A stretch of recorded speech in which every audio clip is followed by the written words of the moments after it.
Hey everybody, welcome to another edition of Field of Dreams on ACTN. My name is Steve David, and of course, as usual, I'm your host with my panel. And I don't want to take any time in introducing my panel. Let's go straight to introducing the panel because I have a couple announcements to make. To my left, Alvin Henderson. Welcome to the set, Alvin. Thanks again for inviting me, Steve. And next to Alvin is Anthony Sherwood. Anthony, welcome to the set. Thanks for having me, Steve. And then we got another Anthony Clark, who hasn't been here for a while. Anthony, welcome to the set. Thank you for inviting me back, Steve. It's a pleasure. And I also want to say congratulations to my to Jada. Jada viewers, she got 7 ones with 6 distinctions. And now she attends NAPS doing A-levels. Fabulous. Thank you very much. Tell Jada Uncle Steve says I will. congratulations. And keep it. And stranger to the house. Stranger to the house who had some challenges, whose faith was tested. Yeah. And you want to tell the viewers why your faith was tested, or you? Well, it's a pleasure to be back. I have a family member who is dealing with cancer disease. Okay. It's taking a toll on the family, but doing well with the treatment, must say. She's responding well. But, you know, we just have to put in a little extra effort and keep her in our prayers. But we move on to the next step now. But it's a pleasure to be here. And I also heard today's a special day for somebody on the panel, you know. So I don't know if we're supposed to congratulate you. Happy birthday, Steve. Happy birthday, Steve. Yay. Birthday? Whose birthday? It's your birthday. Okay, thank you. Steve, Keep that under the, yeah. I thought at this age we stopped counting, but happy birthday anyway. And as usual, Narada Wilson and Pleasure to everybody been calling in and saying, where's Narada? And the show Well, is I'm no back, good I'm without Narada. But then I found out it was your family. Yeah. So it was, Yeah, I no. thought you were that good, but your family member was really calling in. Right, okay. Okay. All right, so we want to talk. I'm going to make some blanket statements in the show today, and then I want to hear what you guys have to say about it. And I would start off with coaching is overrated, and I really honestly believe coaching is overrated. We can play football without coaches, without a coach. Don't you think so? And Alvin, you want to start? Well, I will be the first to say that I don't believe that statement at all. And the reason I would say that is because I am one that definitely benefited from having some great coaches. Where I think the question is coming in is in older players. So there's development coaching, I think, is essential. As you get to be an older player who has benefited greatly from development, then I think that statement can be brought in for questioning. But coaching in the development stages, to me, is essential. And good coaching is essential. And if you don't have good coaching, then you won't develop good players. So when does it become overrated? I think it's overrated when you have coaches who feel that they, if they don't have good players, they can't have a good team. Right. And I have seen people win, for instance, Leicester City in 2 years ago. Just use that as an example. They won a Premier League with players average players who we haven't even heard about. We didn't hear about. Right. But because of the collective, the coach was able to get the maximum out of those players. So good coaches will do well with poor players or average players, and they will do marvelous with great players. And that's true, Anthony, because he made a good point, because that means a coach should really be a motivator, because you could take average players and do well, or you could take great players and do real bad. Yeah. So motivation should be part of that, yeah? No? Definitely. And I think today, if you talk to a lot of coaches or a lot of people who put on courses for coaches, one of the concerns that they have, especially at the youth level, is the fact that there's maybe too much coaching that's happening. That's a common theme in a lot of these courses you go to. And I think good coaches have the ability to make a determination when they need to step back and allow the kids to express themselves. Even at the, at the highest level.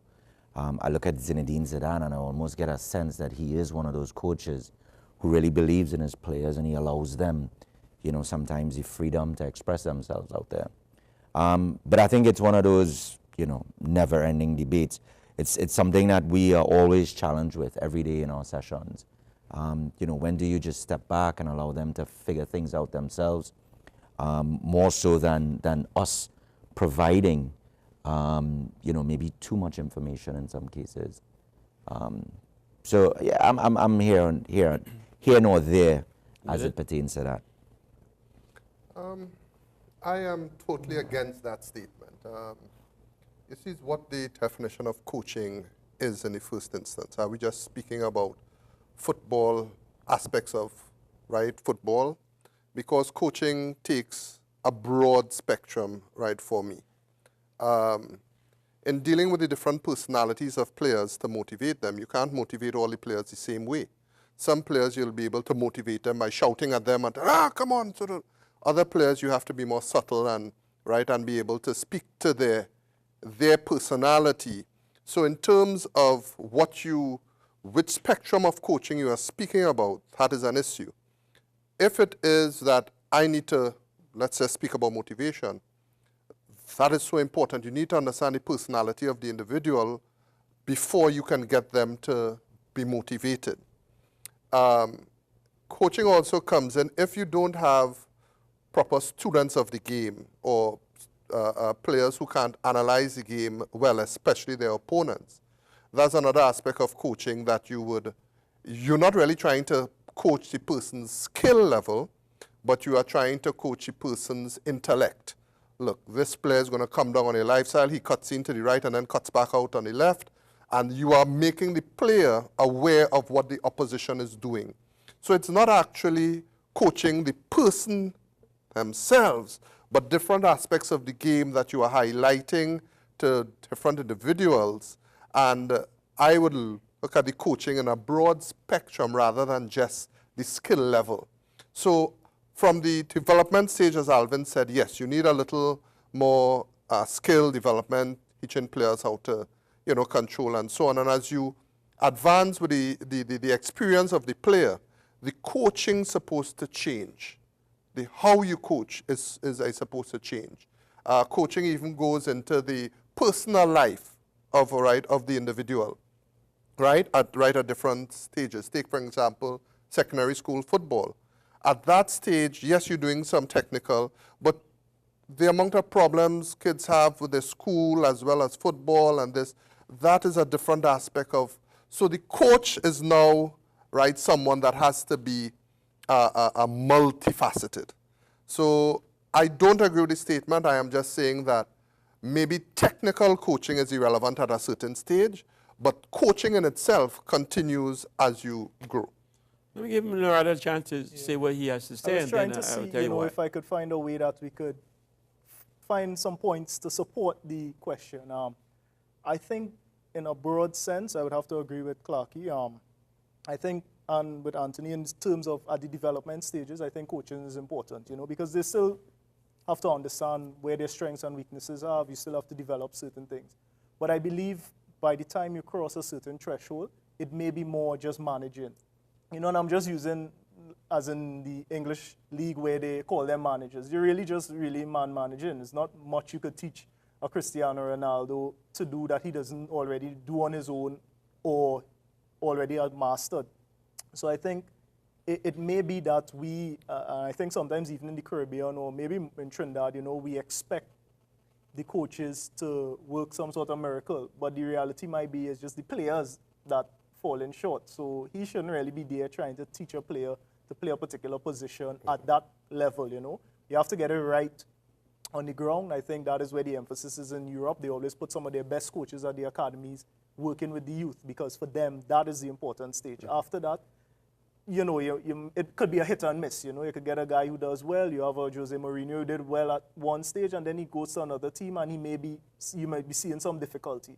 I don't think that's a case of the players aren't good, or I think he's just not able to manage the personalities as well as he did in previous clubs. Yeah, Steve, one of the things that I think that the reason that has come about is because there's been so much pressure on coaches these days. Correct. That coaches, in order to maintain their jobs, have to win. In fact, this phenomenon first started, I think, in Brazil. Because Brazil, if you lost 2-3 games, You're out. you were gone. And now it seems to have spread to Europe. So that the coach is under so much pressure that he hardly has room to lose any games. And so that's why you would see that recruitment of players now to try and get the best players on your team, and in Trinidad we say who has more corn feed more fowl. If you have money, you bring in the best players and the best coaches. And as a result of that, having the best players gives you a better chance of winning more games and retaining your job. Correct. And that is what we are seeing throughout the coaching world these days. And hence my reason saying coaching is overrated, because if you can get the best players, you don't even need to tell them. They can go in the field and they can work it out. And I should say international and professional coaching then. Maybe modify the statement. International professional coaching is overrated. However, Steve, Okay. when you get the best players, each of those players comes with a personality. And especially if you have the Ronaldos and the so on, they come with an ego. And therefore, as Ainarada put it, I am still calling it coaching. He spoke of it as managing. You still have to manage those personalities, because those best players can clash in terms of egos on the field. So you have to manage that or coach that aspect of the game, not the technical aspect anymore, but you have to manage those personalities so that the team can gel. Because if those personalities clash, you'll have the best players, but they're not gelling. So then I don't need a coach. Then I need somebody who can coordinate people. And that's why, right, So- Narada said that they call them, right, managers in Europe. I was wondering, because if we have an example of a coach who hasn't proven himself at Right. all, but he has access to the best players, and we've seen results, but it changes so quickly that you realize it, because then he goes to another team. We saw, for example, we saw like County, did well at one club with good access to players, goes to another and he does well, great. But what about the coach that did well because of the great players that I think Di Matteo, for example, everybody praised him at a point. And then you go to another club where you may not have the best players.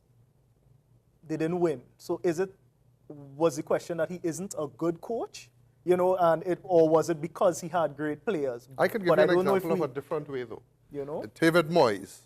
David Moyes enough. was That's a good example. right at Everton. Mediocre players, Everton was playing fantastic. Yeah. They beat the big teams and so on. David Moyes was always in the top 4, top 5 while at Everton.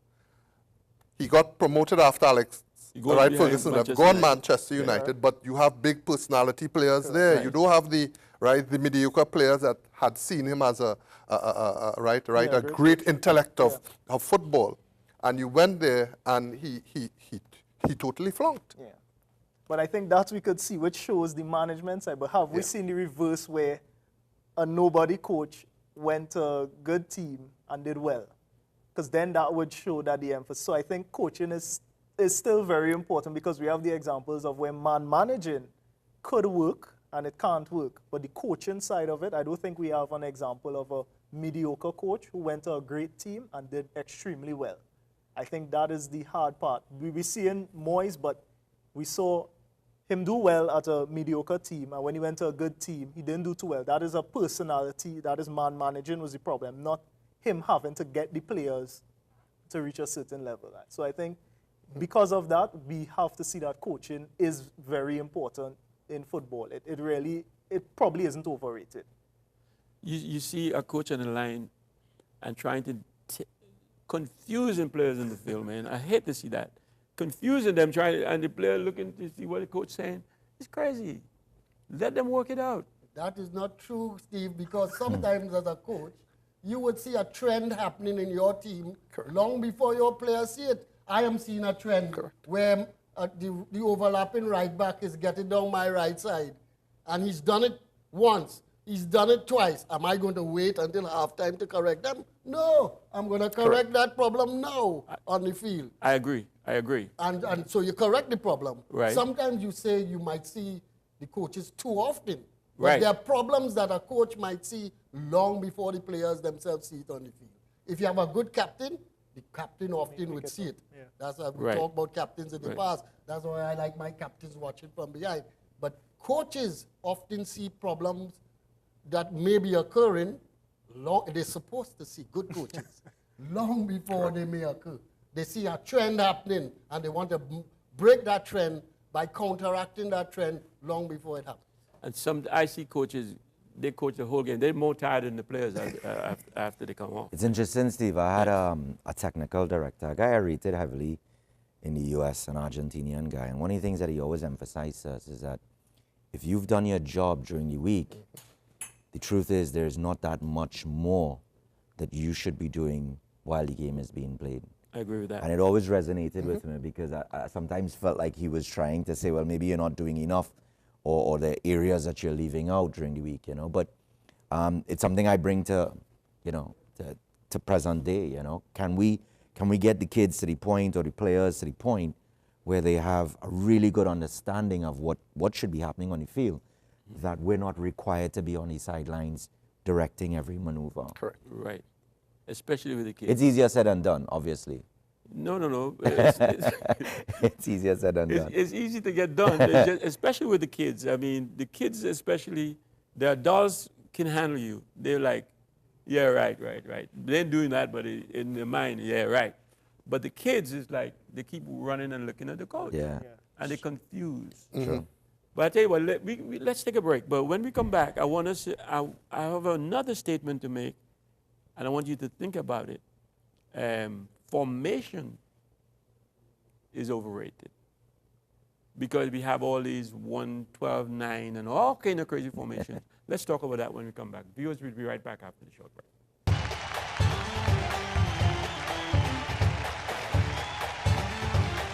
So Your Tony skill said, set. you know, if you have good players, you can use a certain formula. If you don't have those players, you have to use. But it's an efficient way of maximizing the role of those players who are playing football.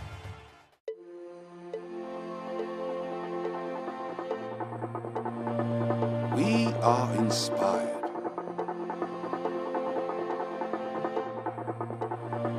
We are practiced.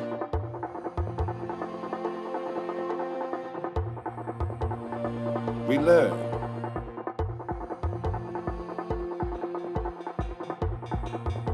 We have challenges. We are supported. We persevere. And we shine.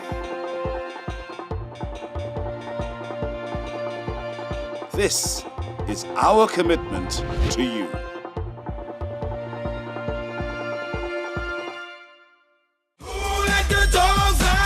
Field of Dreams, in collaboration with the Secondary Schools Football League, presents the first inaugural All-Star Weekend 2017 at the Mannerabton Stadium in Margaret on Saturday the 9th and Sunday the 10th of December 2017. Come out on Saturday from 4 p.m. to 7 p.m. to witness the skills competition.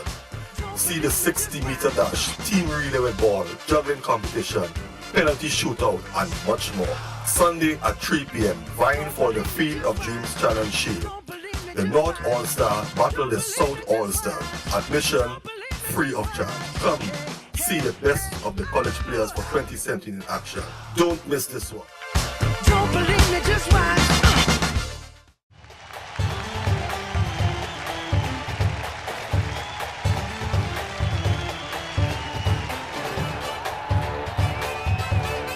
Okay, welcome back, viewers. Guys, before the break, and you guys half right and half wrong. I am always right on the coaching is overrated. But let's talk about formation. Formation definitely now is overrated. And let me hear what you have to say on that. Because we have all kind of crazy formations now. And it's 11 versus 11. I would just start with one point. I don't think it's overrated, because I believe when you're starting to, teach football to the young kids or whatever, you see the trend happening that they follow the ball. Wherever the ball goes, a group of them follow the ball. If you don't, at a certain age, start instilling the formation, I think we would find ourselves at a later stage, everybody just running down the ball.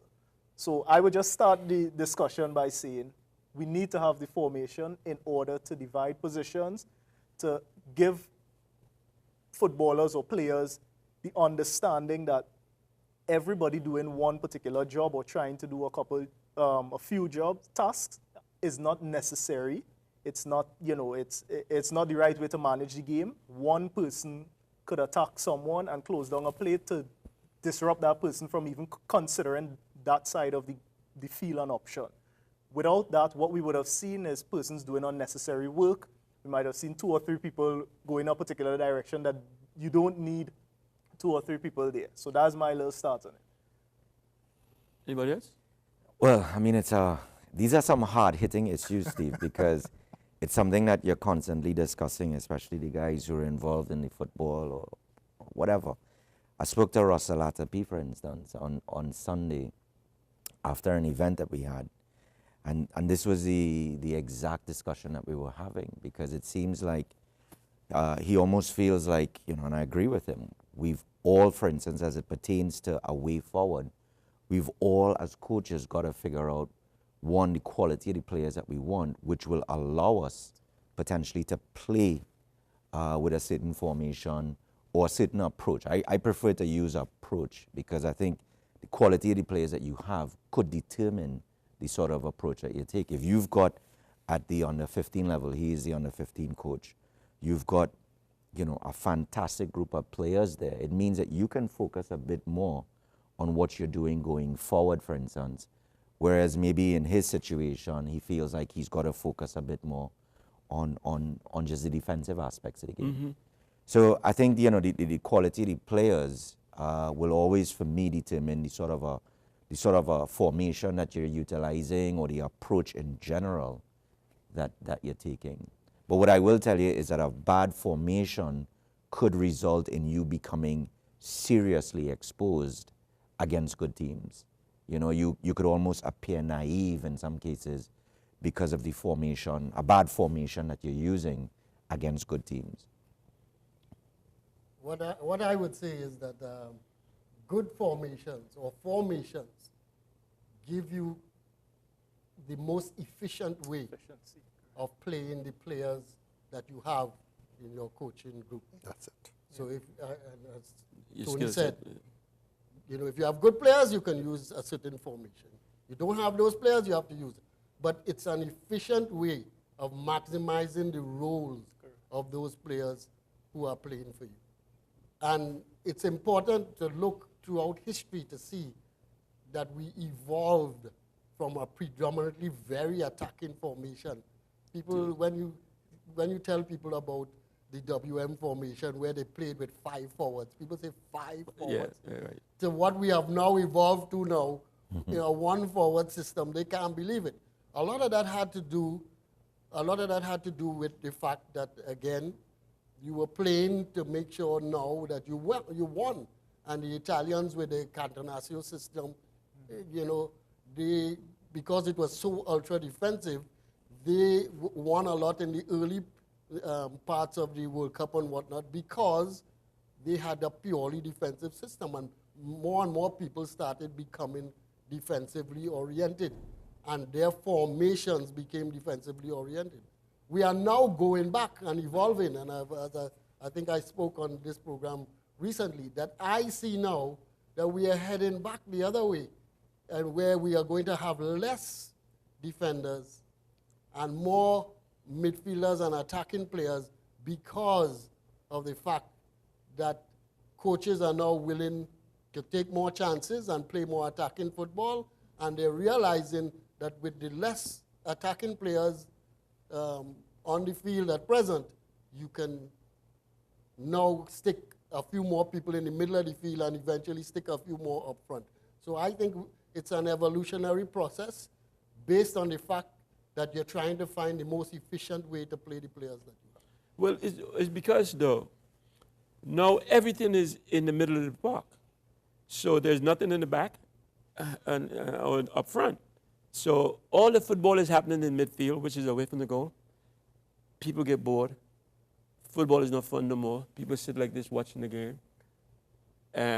Back in the day, when they had the 5 forwards and the 3 defenders and the 2 midfielders, the ball went from defense straight to the forwards, and then a midfield might support it, but most of the time the midfield is really to help the defenders. Yes, but the type of football has changed, and the skill level of the players has also changed, the technical level. So that people with good technique, as Tony said, a team with good technique, and you come with your 2 defenders as you've had in the olden days, a team with good technique and a good formation and excellent in what we now have, the reason for all these players in midfield, excellent in transition, then that's where the key for football is now. Who is best at taking care of the process of transition, going from defense quickly into attack? I have a different perspective. Huh? Those are the ones who... Well, it's still, let's hear us, because it's still Well, 11v11. I have... So people get back and help. I ahead. I agree with Alvin in terms of the effectiveness and efficiency of the players, right? Because your formation must be based on the players that you have, right? If you have a goalkeeper and 10 defensive-minded players, and you don't have anybody, and also tactics. It depends on the opposition. If your opposition is coming up with a Messi and a Barcelona type players, you are not going to put 5 forwards up front. You have to tactically look at What if your you have position. 5 Messi? Huh? What if you have 5 Messi? No, fine. So it depends You on put 5 tactics, fellas up right? So it depends on the tactics that the formation will form. However, I think formation actually is linked heavily to economics, because back in the day when you had less prize money and less to lose and all of that, and coaches weren't getting fired as much as they used to get fired, and the prize money wasn't as much as it was before. It was a free-flowing game of football. Who win, you get a trophy, and you go home, and everybody played for fun. As the prize money started to go up, and you had more to gain and more to lose, it was okay, as long as we don't lose, then... That's what we play for, not to lose. Right. And as long as we used to play to win. That's right. Yes. But that has to do with economics and what the prize money was, and what the fallout of losing was. Now, as Alvin said, after 3 games, if you lose a game, if you lose 3 games, you're out because you have 0 points. If you get 3 points from those games, you still have a chance, so it's better, draw the games than losing. And then the prize money now that is there in the game. You know what? If I don't lose my games, I would still have a chance in terms of winning the league, because I will be in the middle of the table, and it all has to do with points and economics now. Okay, we would not agree on formation, but let's see if we could agree on this one, because fitness is underrated and speed underrated. What do you guys think about that? I could never say that fitness, Steve, is underrated, and I could speak from my own little experience. I always thought that I was a fairly fit guy. I took pride in covering a certain amount of miles. I used to tell myself on evenings, if I'm covering 2 or 3 miles, in the area that I live, then I should be a fairly fit guy.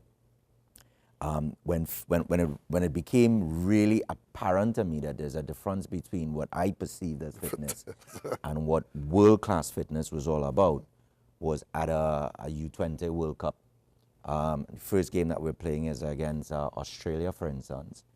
And I remember we did some testing and everything else, and Dwight York was up there in terms of his stats. I consider myself to be fairly fit. Within 15 minutes of that opening game against Australia, I remember experiencing a level of exhaustion that I'd never encountered before. So, it was the funniest thing, because you have all of these scouts that you're aware of, from some of these big teams. And I just recall remembering I'm blowing it just because I cannot keep up at the moment, So fitness, any footballer who believes that you can get away with playing football at a high level without phenomenal fitness levels is definitely naive. Well, that's why I say it's underrated. I mean, the coaches don't do enough fitness work. You go to a practice session and you see a coach set up a box and doing all kind of crazy stuff for the whole session, and then people go home. And then there's two things you need to do: be fit and be able to play the game, touch it. I remember playing professional when we come to the park and the coach let us get ready, meaning we stretch, we do what we have to do, and then we go straight to scrimmage. And we scrimmage because you have to play to be able to get your skill and to understand the game, especially for the kids. Yeah, I disagree a little bit, Steve, because I think today there's a field that has emerged probably within the last 15 years or so, which is the sports science field. Mm-hmm. And there's so much emphasis now on sports science and how do you figure out the best ways of getting players fit? You know, the stages, the categories, using statistics, for instance, intervals, measuring all of those things have now become very, very important. And I think people understand, coaches, clubs understand that fit players are the difference between success and failure. Having Leo Messi for an entire season gives you a better chance of Barcelona winning a Champions League and everything, as opposed to him breaking down halfway through the season. So, guys, don't you think we don't spend enough time on fitness? Well, And- let me just say that there are a couple of things that I would like to say vis-a-vis the Trinidad player. One of the things I used to hate here in Trinidad is that, boy, we overtrain him. We overtrain him. Yeah, right. We overtrain him. When it was the opposite, we're not training hard enough. Right. And unless you get exposed, as Tony said, he realized it when he got exposure outside. And similar, when we went outside, even before that, I felt that we trained hard. And training on your own is essential. That's it. Right. Essential. You're That's not right. going to get fit how you should be training with your coach on evenings. Right. You're not going to get fit. The No, coach no. is there predominantly to teach you, elements of the game, your role in the game, tactical formations, how to work with your team. Basic physical fitness is what you do on your own. How you get up every morning and you do your endurance running, you do your sprinting intervals, etc. And judging from what we used to do as youngsters compared what youngsters today do, it's chalk and cheese. Right. Trust me, it's chalk and cheese. We used to train hard. And then when I went abroad, I realized there were people training much harder than we were even training. And I thought we trained hard. And what we've seen today is a shadow of in Trinidad and Tobago, is a shadow of what people should be doing to really come to the top. Tony has mentioned it. We now have, a GPS system and other systems that tell us how much running our players are doing, and we're measuring heart rate and pulse rate and recovery times and whatnot. It's now very scientific, and you know how far you can push your player in a training session and what you should be doing in each training session. One training session is tactical, the other is a fitness training session to get them to maximum fitness throughout a season. So it's all laid out for you there, but the point that I want to make, in Trinidad and Tobago, I have not seen anybody yet overtrain. Right. Yeah, I mean, I agree with this statement. It's right. It is underrated. You need to be fit to perform at a particular level. You need to be fit to stay the length of the season, and more emphasis needs to be placed on fitness. I mean, I see fitness as you're passing your exam before you get a job, right? And that is why you have to do it on your own.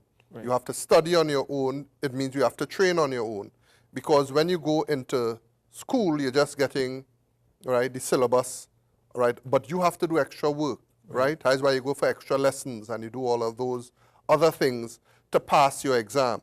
And the exam is the game, the game day to win that game. You must be fit to get the results that you want to get. Yeah, no, I totally agree.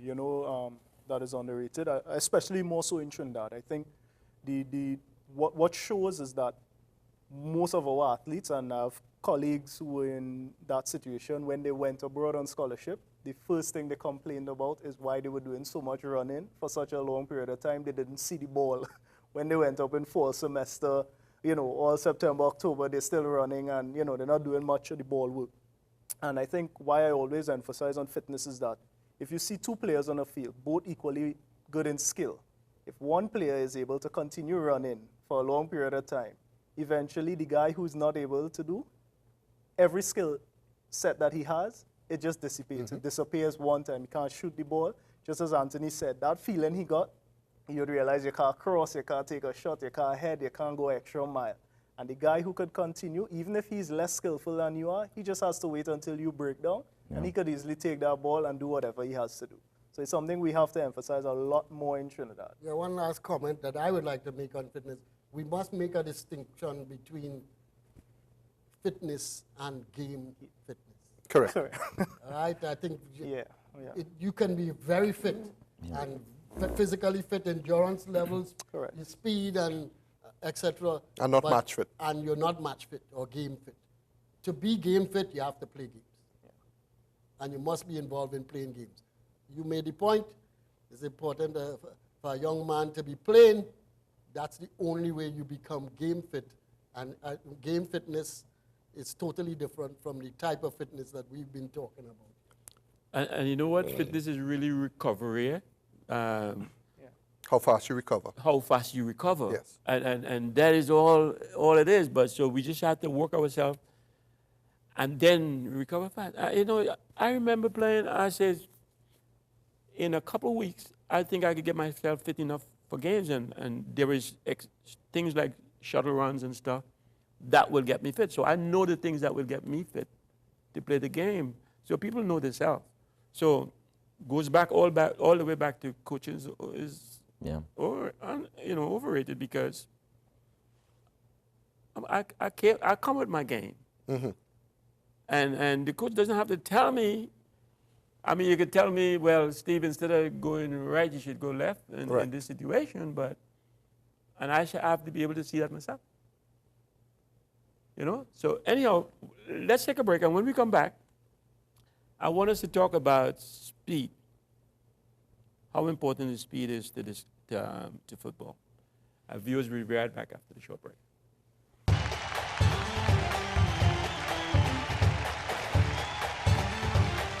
But it's just a matter of I was always seeing things faster than them or knowing I could reach in that particular position.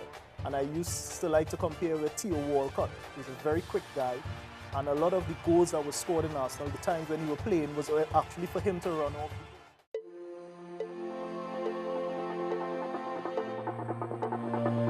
We are inspired.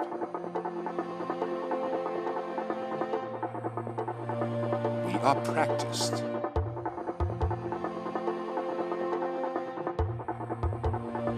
We learn.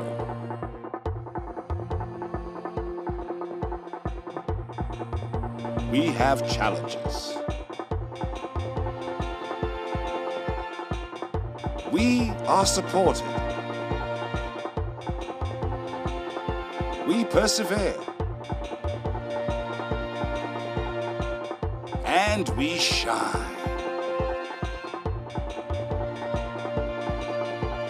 This is our commitment to you.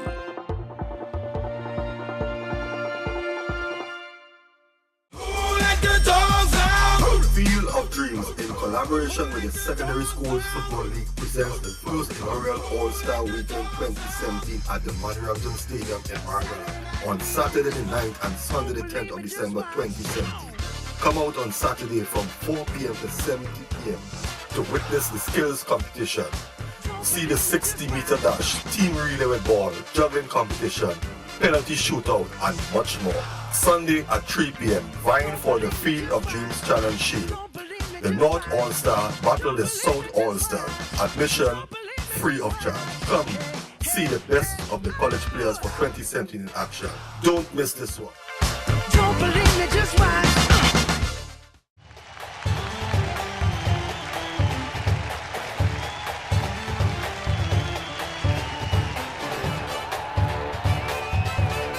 Okay, welcome back, viewers. Hey guys, before the break, we were talking about what is fitness, and now I want to get into some speed because I always say the only answer for speed is more speed. I would take 11 quick guys and give you all the slow guys, and I think you can beat me. And I want us to talk about speed as far as football is concerned, how important it is and all of that. Let's talk about that. For me, Steve, if I'm looking for right footballers to make a team, my first qualification would be skill. My second qualification would be speed, right after skill. If you had, why I say skill first, because you could have all the speed in the world and you can't control the ball, you would be ineffective. So skill and then speed and everything else I could work with. So I am in agreement with that statement. I mean, and if you now have skill and speed, yes, after that I want more speed. So if you have a guy if you have a choice of a lot of skill, but very slow, some speed, a lot of speed, and a little bit of skill, which you going for? It depends now on the position of the field, and it's a good thing that football has 11 players. So therefore, I can mix and match what you have outlined there to have a good combination of speed and skill. All right, I buy that. What else? I think in certain positions, I mean, unquestionably, having pace is a tremendous asset. You know, personally, the thing that attracts me a lot of times to a guy who is quote unquote a forward is in some cases pace and strength as well. Right. You know, because I feel like you could teach a lot of things in a game, but you can't teach pace. And the toughest thing for defenders to deal with is a guy who's got tremendous pace, you know.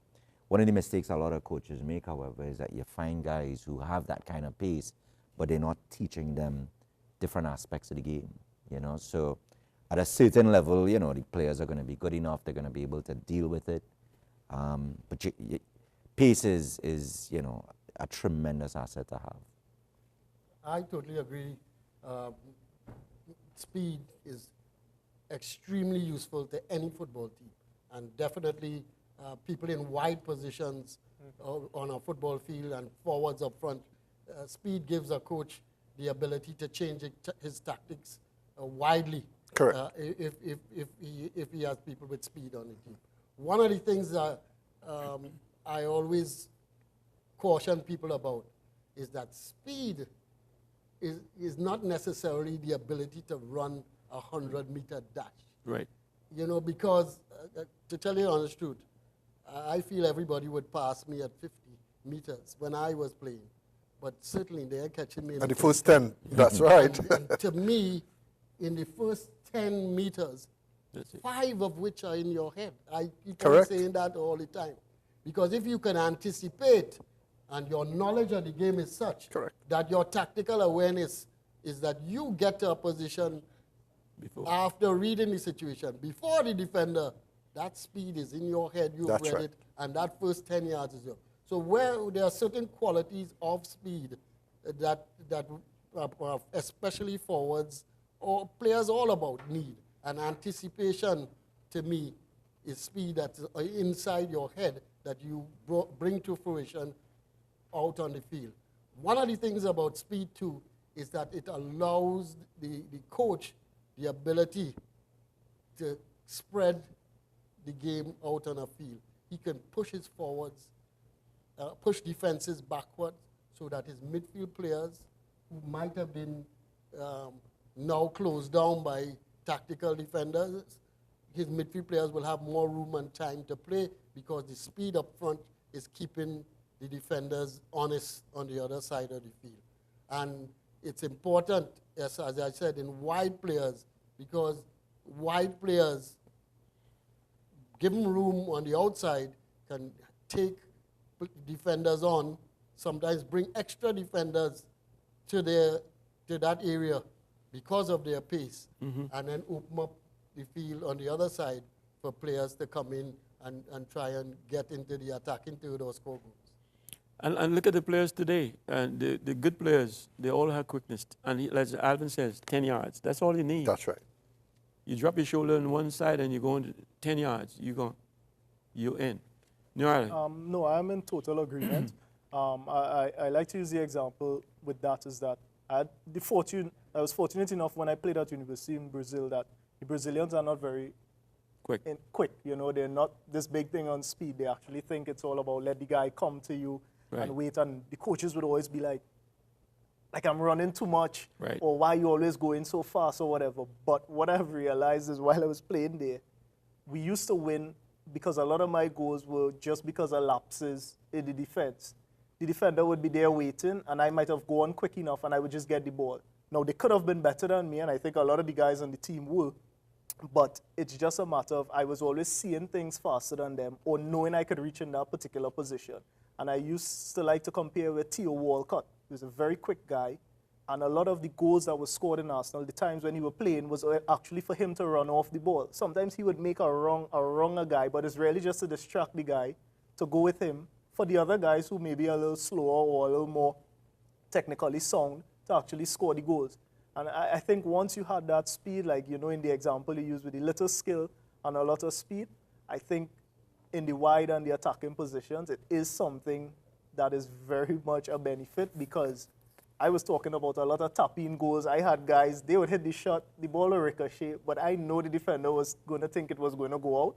And you just go there and you were tapping in anything that just fell on the side. So I think speed, as you said, the answer to speed is more speed. And, you know, once you were quicker, it gave you an extra edge. But I liked how Doc phrased it in the sense that it's not only the fact that I was in 50 meters, I was faster than these guys. It was actually, I would have seen this guy is going to hold a ball for 2 seconds because he wants to lift his head and then pass it. So better I just put some pressure on him and he might fumble the ball. And you were just seeing plays a little faster. And speed, Steve, of gain, we have to characterize speed, as Alvin said. It's speed of thought, speed of action, speed, actual athletic speed. So, you have to have a good combination of all those speeds, right? So it's not just athletic, because you could have athletic speed and a drop of the shoulder will send that person with athletic speed blazing across, right? So, speed of thought is also extremely important. So, again, we have to characterize and have a broad spectrum of the word speed and apply it to all the aspects of the game. Yeah, and also add excitement to the game for the fans as well. Right. Yes. Trust me, because from the time somebody who's quick pick up the ball and the crowd know they're taking him for a run, And everybody's boiled up. When Tony was talking there, they brought in they brought in something to my mind, and I must bring it out here. When we were in Trinidad growing up, it was obvious that Steve was one of the fastest players. And we saw that Steve and Archie were the two fastest players in our generation, and they carried that same speed to professional football up in the States. Right. And that was the asset. But I think that I played with a footballer who was faster than Steve David, and everybody said, Alvin, who is that? And he was from Trinidad. Keith Acquis, who played down for Civic Center, in my opinion, was faster than you. We could argue that. But I remember Keith Acquis running, and trust me, is the fastest footballer I have ever seen. His knees used to be up on open high field. knee lift, High knee lift, but he wasn't, whereas Steve would be faster over 5-10 yards and then break up the speed. Give Keith Acquis a 100-meter race. But Alvin, let me ask this question. Steve was May quick. you rest in peace, he died last. Steve was quick with the ball at his feet. He used to run that ball at his foot, and he was moving at pace with good control of the ball. Yeah. So we're not speaking just about athletic speed, 100-meter dash, like you say in both. Yes. Steve's skill level with his pace was what his asset was. So he wasn't running onto the balls and passing players and meeting the ball. Steve used to run with that ball at his feet like if it was a 100-yard dash. And to me, Trinidad football has gotten away. Gotten away. I agree. Gotten away from those assets that we had as young people growing up, that we always had. I wasn't one of them, but I always played with a number of players who had blazing speed up front that used to give me the little holes to come into afterwards to do what I had to do. So Keith Ackley, may rest in peace. I would have liked to see both of you all run a race, honestly. You guys talking Archie. Archie with every step he Right made, with that ball. touching the ball. Yeah. And there was, I don't know if you guys saw this, Jeff, you know Jeff Lewis? Yeah, of course. Jeff is as quick as you can get, right? And Jeff was a wing back, Archie, right? Huh? Jeff was a wing back? Yes. Yeah. Yes. Right back and Yeah. Archie left wing. From the time Archie pick up, the crowd started going because they know Archie going right at Jeff. And the race is on. That's that Leonson father. And they're like this. Jeff And Lewis. Archie had one beat. He put his foot on the ball, the front foot, on the ball. Not one, but he had many, but this is a good one. Him and Jeff is like top speed. Puts his foot on it and stop it. Jeff stopped like Flintstone. Scream. And then Archie just continue running and just drag the ball with the other foot. Then Jeff realized Archie go, he got back behind Archie. Again, the whole crowd go crazy. So this is kind of excitement, speed, and all kind of stuff bring that I don't see in the game today. Yeah. And I would look at Joven. He can run. He can run. And every time he takes somebody on a run and he comes back, I find he should take them on the second run, and he doesn't do that. That is my only problem I have with him. Extend yourself. Sometimes you might lose the fight, the battle, but that's okay. At least the guy knows you can run it. But as it relates today, I mean, to what's happening presently, I think that could be maybe one of the differences between, let's say, Stephen Hart and Dennis Lawrence. Dennis Lawrence seems to prefer guys who, for instance, Stephen Hart used quite a bit of Kenwyn Jones, whereas you can tell Dennis Lawrence is now interested in players like Bo Swin, for instance, guys who can get in behind and put defenders under pressure. So I guess it comes back to coaching, Steve? Coaching. I like how you said that one again. I told you. Listen. But let's talk about, we need, right now in Trinidad football, we need a goal scorer. And maybe we have that in Molino. Who knows? I mean, Molino is still yet to find a position, whether he playing forward Or midfield. He plays right in the middle of both of them, I don't know. So he needs to decide. And I think maybe we can make him our Stone John, because we need to find a Stone John. Yeah. And where is I where that don't person? think Molino will ever be Be a Stone John, correct. Molino might be a goal scorer from midfield, but I don't think he will ever be your 20-plus goal Right. top scorer. Right now, as I said, and as I told you before, the closest thing I saw on that field, and I mentioned it, was Winchester. I didn't see, or Plaza. Plaza disappointed me greatly because I felt that he would play better in this tournament. I still don't even see Boatswain yet as a 20-plus goal scorer. Right. And I'm looking down in the lower reaches, the under-20s, To see and if I haven't seen one there either. Yeah. So I've seen a few at the lower levels, trust me. But I am yet to see somebody who revels in the fact that they're putting in the ball in the back of the net consistently. And we may have to go to players like the little boy from St. Anthony, is the Beckles boy, Hailey Beckles, who people don't see him as a great player. But He trust scores. me, he scores, and he scores plenty goals. He's like a Woodley, He's like a Luciano. Luciano Woodley is like a Wilfred Cave, Right. Fellas who they're not spectacular by what other people think, but they're spectacular on my team because they could stick the ball But inside. they won't Correct. go.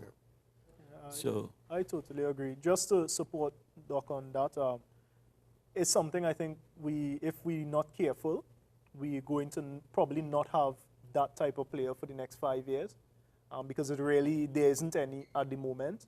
We're going to probably have to convert somebody or work with the guys that we have that are a little down here and probably use 2 or 3 of them, keep circulating them. But I think we need to find somebody down there and give this guy the opportunity to work, you know, just in some of the local games that they're having, just with the local base team, just to get them that little edge so that within the next 3 to 4 years, we could see this person solidified on the national team. It's something all the other countries do. You bring in a 16, 17-year-old, bring him on the team, just have him around. He may not travel with them, but just for the local games, the training, with the local base team, I think it is coming from that age group, because even in the secondary schools right now, we're not seeing a lot of the strikers putting up 10 goals easily. Right. And that is something that's pretty strange. The goals are just coming from all over now, Right. you know. But Sherwood must have seen that, man. Sherwood, you a good site, good coach. No, academy? I think it comes back to what Alvin was saying. I mean, I don't know if these kids are working Home. as hard as they need to in order to perfect their craft. You know, you cannot have an eye for goal. You can't have, you know, an appetite for scoring goals if it's not something you obsess about every training session, away from training sessions. And this generation, I think, is suffering from just, again, what Doc talked about, you know. To this day, I tell you, I play football with Stern John. We've got an old man's team that we play.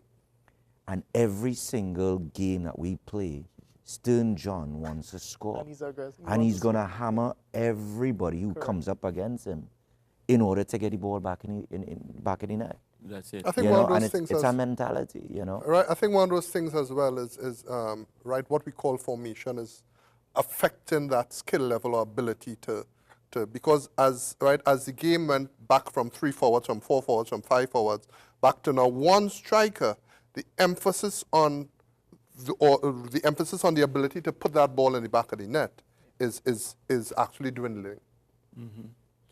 Okay. Any parting words for anybody? I've got 1 minute. Yeah. Well, I would like people to come out and see us play against the Trinidad and Tobago team, play against Grenada and Guyana. Yeah. People say, why are we playing them? We need need to to get start somewhere. games. Yeah. The coach needs to have games under his belt to be able to see the players that he feels are going to help us in the future. You know, sometimes you have to start from the lower ebb and reach move to the up, top. yeah. You may not be able to get the top games of the top teams in the world at this point in time. And we need to come out and see what we're doing against Grenada and Guyana, teams I feel we should beat convincingly. And let's see what we're doing, see if the coach could get some of his formation and his philosophy out there with the team. We're playing them in the next international break. Okay. Thank you, ACTN, for giving us the opportunity. Thank you, viewers, for tuning in every Monday night. Appreciate you so much. Panel, thank you guys so much, man.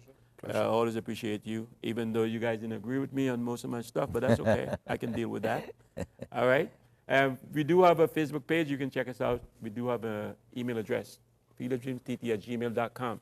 Drop us a line. We also going to bring on December 10th, there's a secondary schools all-star north-south football game you guys need to attend. And there's a skills competition on the Saturday, the 9th of December before that.